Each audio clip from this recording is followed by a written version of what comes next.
Imagine two superpowers playing chess where every pawn is a factory, every rook is a semiconductor plant, and the prize is the future of technology, energy, and alliances. Tonight we reveal the moves, fears, and secret wins Washington and Beijing are chasing as the world hurtles toward a new Cold War or an uneasy détente. Stay till the end. You'll see 3 flashpoints that could trigger a global crisis, and how a single diplomatic moment could change everything.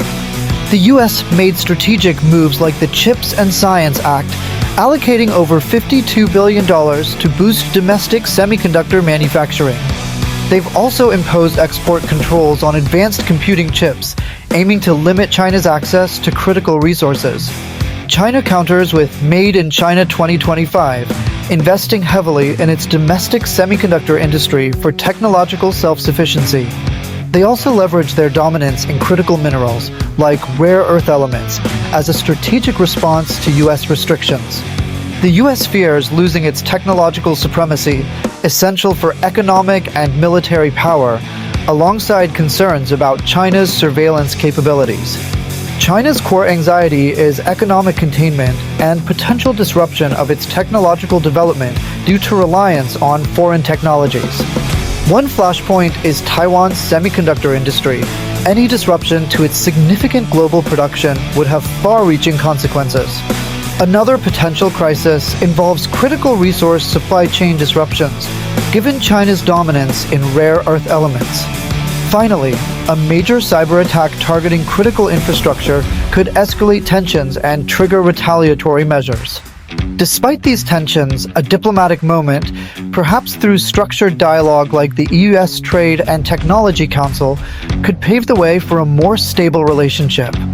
Finding common ground on issues like cybersecurity and intellectual property protection is crucial for managing this competition and shaping a predictable future. So without any delay, let's get started. They report the chaos. We reveal the agenda. Leaders do 3 things. They see their strategic problems, they see the tools they can use, and most importantly, they calculate what their domestic audiences will accept. This involves a deep understanding of public sentiment, economic pressures, and national aspirations, all of which shape the boundaries of acceptable policy and risk-taking. Right now, President Trump looks at headlines and sees supply shocks, campaign season optics, and CEOs promising investment, a public that wants jobs and protection. His decisions are heavily influenced by the need to address vulnerabilities in supply chains, manage public perception during election cycles, and ensure economic stability and growth for American workers and industries.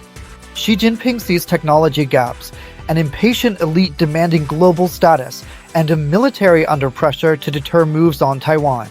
For China, the focus is on achieving technological self-sufficiency, satisfying the aspirations of a rising middle class and powerful political factions, and modernizing its armed forces to project power and safeguard its territorial claims, particularly concerning Taiwan. Each is playing to different home crowds, and that shapes what each will risk.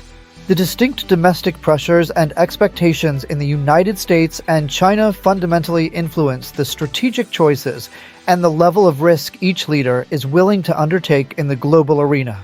These internal dynamics are critical in understanding their external policies. Why trade and tech are not just economics. Tariffs and export controls are tools to pressure both industry and political sentiment.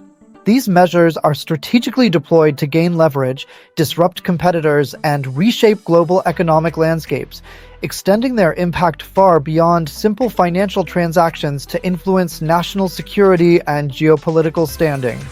Washington's export controls on advanced semiconductors have not only rerouted chips, they've forced the global supply chain to splinter and sparked a race for self-sufficiency. These controls aim to limit China's access to critical technologies, thereby compelling other nations and companies to diversify their supply chains and invest in domestic production capabilities, fundamentally altering the semiconductor industry's structure. That retooling is not a side effect, it's a strategic objective, deny China the most advanced nodes, and buy time for US industry and allies to rebuild capacity. This deliberate strategy seeks to slow China's technological advancement in key areas while simultaneously fostering the growth and resilience of the American and allied semiconductor sectors, ensuring long-term competitive advantage. Analysts now describe the semiconductor climate as restructured because of these controls. The global semiconductor industry, once characterized by intricate and highly integrated supply chains, is now undergoing a profound transformation, with new regional hubs emerging and a greater emphasis on national security considerations in technology development and trade. But Beijing replies not with empty hands. China has doubled down on industrial strength where it can win fast: clean energy tech, EVs, batteries, and solar. Recognizing the strategic importance of these sectors, China has invested heavily in research, development, and manufacturing, aiming to dominate the global market and establish new areas of economic and technological leadership. In August 2025, China's low-emissions tech exports surged, a concrete lever that extends Beijing's influence into the developing world and gives it diplomatic currency far beyond the old fossil fuel networks. This surge, with exports reaching $20 billion, particularly in EVs, demonstrates China's growing capacity to offer affordable and advanced clean energy solutions, thereby building strong economic and political ties with nations seeking sustainable development. That economic pivot is an alternative path to power. If you can control the green transition, you get customers, contracts, and political leverage. By becoming the leading provider of clean energy technologies, China secures long-term economic partnerships, establishes technological standards, and gains significant diplomatic influence, reshaping global energy markets and geopolitical alignments. Security moves are synchronous. Moscow and Beijing have accelerated military cooperation, not just parades, but transfers of weapons, training, and doctrine. This deepening military alliance includes joint exercises, intelligence sharing, and the exchange of advanced military technologies, signaling a united front against perceived Western dominance and enhancing their collective defense capabilities. Recent reporting shows Russia is supplying airborne systems and training that could materially upgrade China's assault capabilities, a worrying threat when Taiwan is the potential flashpoint. This cooperation, including the transfer of special-purpose parachute systems and the establishment of maintenance centers, significantly enhances China's air maneuver capabilities and offensive options, raising concerns about regional stability and the security of Taiwan. Whether or not leaders want war, they are preparing in ways that increase the risk of miscalculation. The continuous military buildups, heightened rhetoric, and strategic maneuvers by both sides create an environment where an unintended incident or a misinterpretation of intentions could escalate rapidly, leading to unforeseen and potentially catastrophic consequences. So, are these maneuvers cold, calculated insurance plans, or the first steps toward a conflict that neither leader truly wants? We'll zoom deeper in part 2. The intricate dance of strategic competition, marked by economic pressures and military posturing, leaves the world on edge, questioning whether these actions are merely defensive measures or precursors to a larger, more dangerous confrontation. Imagine telling a modern military, "You can't have the brains to run the weapons." This is precisely what export controls aim to achieve in the ongoing US-China tech war, a strategic move to limit China's access to critical technologies. By cutting China off from the most advanced semiconductors and the crucial design tools to build them, the US is actively attempting to blunt Beijing's technological edge, particularly in areas vital for military modernization and AI development. The effect of these restrictions isn't instant. Rather, it's structural, reshaping the very foundations of global technology and forcing a reevaluation of supply chains and manufacturing processes worldwide. The global semiconductor market has been profoundly rewired, forcing firms worldwide to scramble and resite production facilities, leading to significant shifts in manufacturing hubs and supply chain resilience strategies. Companies are now compelled to design around these stringent restrictions, marking a tectonic shift in industrial policy disguised as national security imperatives, impacting everything from product development to market access. However, China's response isn't merely about playing catch-up. Beijing has begun to fight back with its own powerful economic levers, demonstrating a strategic and assertive approach to counter these pressures. These countermeasures include targeted import controls, specific restrictions, and industrial incentives designed to make American goods less attractive or harder to access in third markets, creating a complex web of economic retaliation. In early October 2025, analysts flagged a significant Chinese strategy to weaponize import rules, mirroring U.S. export controls, indicating a deliberate and calculated escalation in the economic conflict. This tit-for-tat approach significantly raises the stakes of an economic conflict, leading to more fragmented markets and higher costs across the board for consumers and businesses alike, disrupting global trade flows. Here's the human math for leaders. When the price of essential chips rises and a car maker's production halts, voters inevitably notice the economic impact, translating directly into political pressure and public discontent. Similarly, when green tech competitors flood emerging markets with cheap electric vehicles and batteries, nations risk losing not just sales, but crucial strategic influence, impacting long-term economic and geopolitical standing. This dynamic explains why both capitals, Washington and Beijing, frequently oscillate between aggressive coercion and strategic compromise, navigating a delicate balance between competition and cooperation. You can clearly see this in the diplomatic dance, where tariff truces are extended to avoid immediate economic fallout, even as the structural fight continues intensely behind the scenes, highlighting the complex nature of their relationship. Recent reporting shows political calculations are driving these temporary tariff extensions, a clear sign both sides fear immediate economic shock, despite their ongoing competition for technological and economic dominance. Despite this fear, they continue to jockey for long-term advantage in the global technological and economic landscape, constantly seeking to gain an upper hand in critical sectors and emerging technologies. Now, imagine a company making a lucrative investment announcement on the White House lawn, swaying policy in a single week, demonstrating the powerful influence of corporate interests on national strategy. Simultaneously, across the sea, a Chinese investment blitz wins crucial contracts in Africa, expanding its global footprint and securing access to vital resources and markets, further extending its geopolitical reach. These are the subtle, yet powerful, moments leaders utilize to sway the domestic balance between confrontation and deal-making, shaping public opinion and political will. Which side ultimately wins these domestic moments could tilt policy from cold competition to partial accommodation, or even to dangerous brinkmanship, with profound implications for global stability and economic order. Next, we will explore the military undercurrent, the intricate web of alliances, strategic exercises, and the most dangerous unspoken scenario where geopolitical tensions could escalate rapidly. What happens if preparation for conflict inadvertently becomes an act of provocation, escalating tensions beyond control and potentially leading to unforeseen and dangerous consequences on a global scale? Alliances form the invisible scaffolding of modern geopolitics, shaping the strategic landscape of the Indo-Pacific. These crucial partnerships are fundamental for maintaining stability and deterring aggression across the vast and complex region.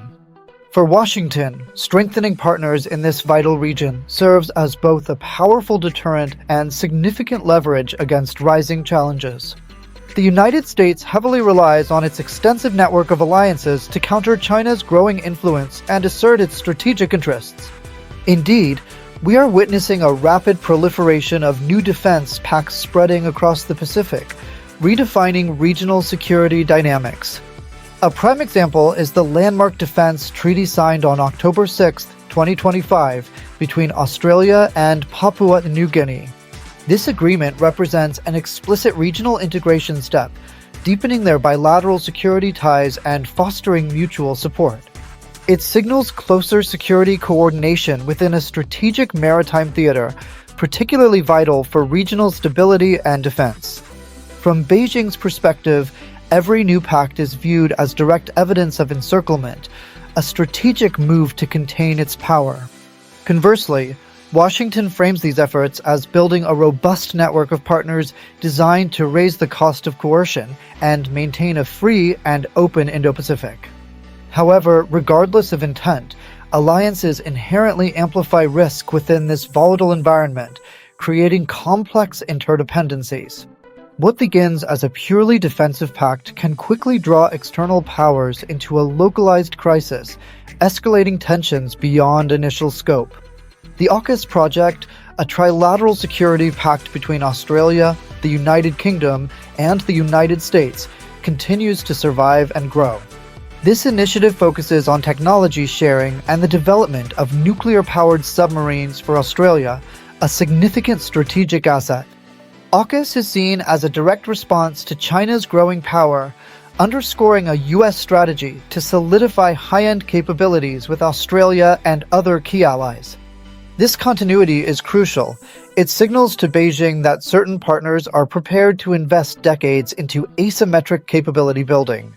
Such long-term commitments demonstrate a collective resolve to maintain a balance of power and deter potential aggression in the region. In parallel, China and Russia have been increasing their military cooperation, staging joint drills and transferring advanced systems. These actions create overlapping security circles, fostering a closer, albeit informal, partnership that challenges existing norms. Such joint exercises and transfers are viewed by some as a direct challenge to the US-led global order and regional stability. Critically, these activities significantly increase the chance of an encounter spiraling out of control, raising concerns about unintended escalation. Now, put yourself in the leader's chair, facing an immediate, high-stakes scenario with global implications. Imagine a tense encounter at sea, perhaps a misread radar blip leading to confusion and heightened alert among naval crews. Or consider the grave possibility of a shot fired by a nervous captain in a moment of extreme tension, triggering a chain reaction. In such moments, leaders must rapidly calculate the delicate balance of diplomacy and domestic political spin to manage public perception. The critical question becomes, can we cool this publicly without losing face, preserving national honor while averting catastrophe? The inherent problem lies in military doctrine. Forces are trained for decisive actions, not necessarily for de-escalation in ambiguous situations. The more realistic and intense these exercises become, the more likely an accidental clash will be interpreted as intentional aggression. Recent large-scale exercises conducted in both Europe and the Pacific have starkly demonstrated how training can inadvertently bleed into provocation. This blurring of lines between preparation and provocation is precisely why strategic stability in the Indo-Pacific is currently fraying. Let's examine the intimate calculus of key leaders shaping this geopolitical landscape and their strategic decisions. Xi Jinping's calculus involves leveraging extensive economic ties and strategic force projection to shape outcomes without resorting to outright war. His approach seeks to build a more pro-China global system by mobilizing support from the global south through investment and diplomatic engagement. Donald Trump's calculus, on the other hand, focuses on keeping critical supply chains and economic advantage close to home. This involves leveraging existing alliances and securing congressional support for stringent controls, particularly in technology and trade. Both leaders, despite their differing approaches, ultimately prefer to maintain absolute control over their respective spheres of influence. However, paradoxically, both are making strategic choices that, in effect, shorten the fuse on potential accidents and unintended escalation. In our final session, we will synthesize all these complex dynamics and put them together to understand the future. We will examine 3 critical real-world flashpoints that could trigger conflict in the Indo-Pacific, demanding global attention. These include the contentious status of Taiwan, the global reliance on semiconductor choke points, and the intense battle for influence in the global south. Finally, we will explore the single diplomatic gambit that might still offer a viable path to avert catastrophe in this increasingly tense region. Flashpoint 1, Taiwan.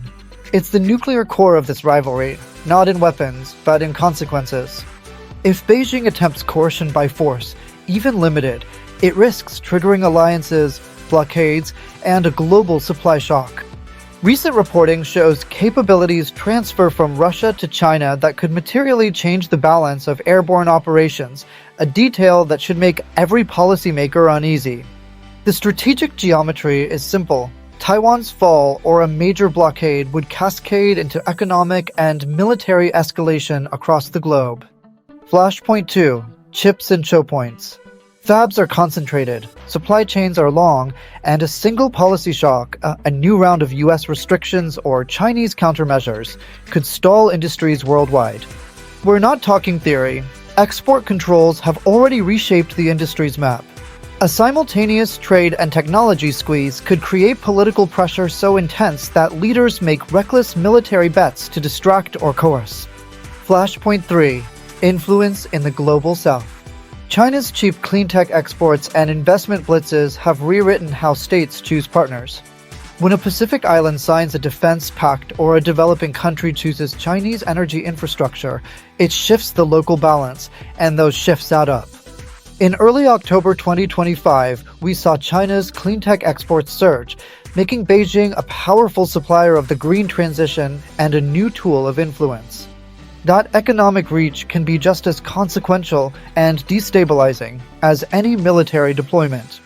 Now the crucial question, is there a safety valve? Yes, and it is painfully small, sustained, high-stakes diplomacy that addresses the three core anxieties: security guarantees short of war, manageability of tech competition, and rules for third-party markets. We are watching tentative diplomatic openings, senior delegations, possible summits, and continued talks, but they require political capital from both leaders.